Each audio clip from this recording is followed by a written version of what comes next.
What's the meaning of compactly?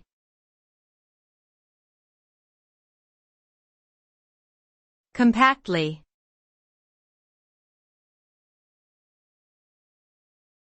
Compactly.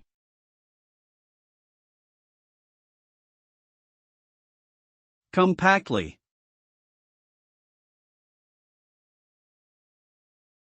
Compactly.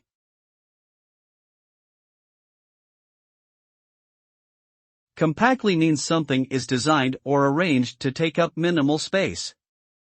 When something is described as compact, it means it is smaller in size and takes up less room than other things of its type. This term can be applied to a variety of objects, including furniture, electronic devices, and vehicles.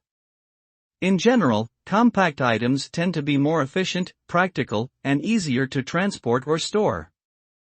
For example, a compact car has a smaller size and better fuel economy than a larger vehicle, which is more practical for city driving and commuting.